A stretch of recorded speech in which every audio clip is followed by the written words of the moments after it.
Let's go straight away to API website. I've gone straight here, SIFE Source Inspector Fixed Equipment.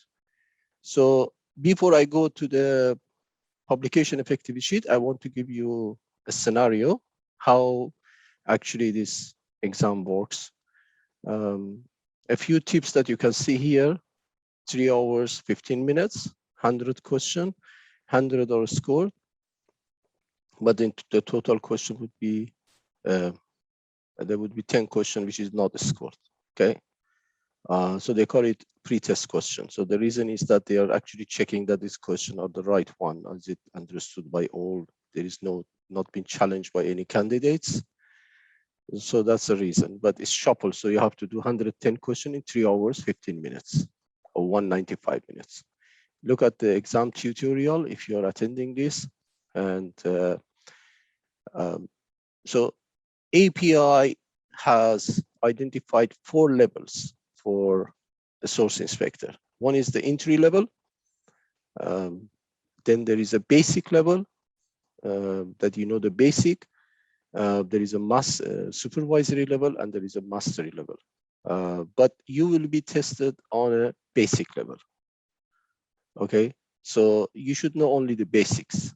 The second thing I need to tell you is that there is no engineering questions. If you are an engineer, there is no engineering question from the publication effectivity sheet.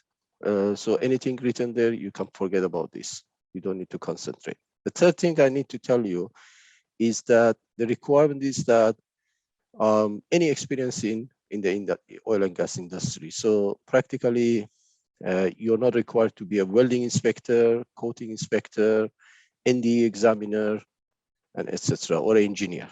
Okay, so that's not a prerequisite, and there will be no question coming as a painting inspector, coating, a welding inspector, or NDE examiner. Although these topics are covered, but they're very, very basic. So if you are a welding inspector, don't read too much into question. If you're an NDE examiner, don't read too much into NDE questions, because they're very basics. Okay, so that might actually backfire on you. If you're very good on NDT or welding and that, you read too much into questions and then you make a mistake. It's a very, very simple question. Okay, so that having said, let's see how they actually came to this publication effectivity sheet. So what happens is they do a job analysis, what a source inspector should know, what is his duties, and his duties is here, clearly is written here, okay? So the source inspector as an individual responsible for examining fabricated and manufactured equipment and materials at supplier's facility. So this is sort of an inspection. So practically the difference between inspection and QC is that the QC does the job, the inspection verifies the job. Like you watch that it's been done properly, okay? So this is a QC part of it, or inspection part of it, and then confirming that the supplier's quality management system is utilized effectively. So this is a QA part. Now the difference between QA and QC is that on QA, you design those gates or control points or quality control points.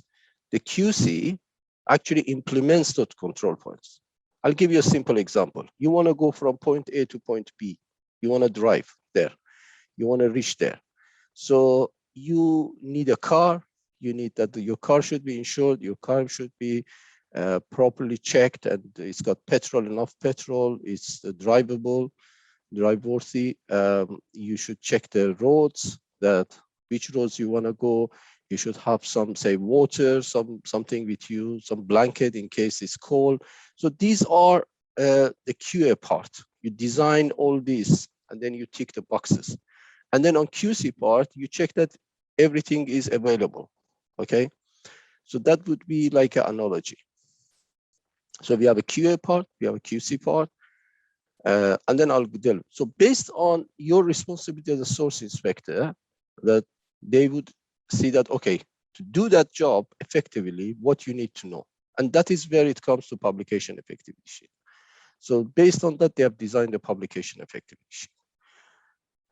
Okay, fixed equipment, as you can see here, is anything Heat exchanger, piping, valves, anything that's not rotating, even structural things. So that is the scope of your job as a source inspector. Okay, these are unique experience certifications, very powerful certifications, gaining very fast in the industry popularity because it's unique. I mean, most of the source inspector at the moment who don't have this certificate, they either are welding inspector or ND examiner or coating inspector, but they do the job, right?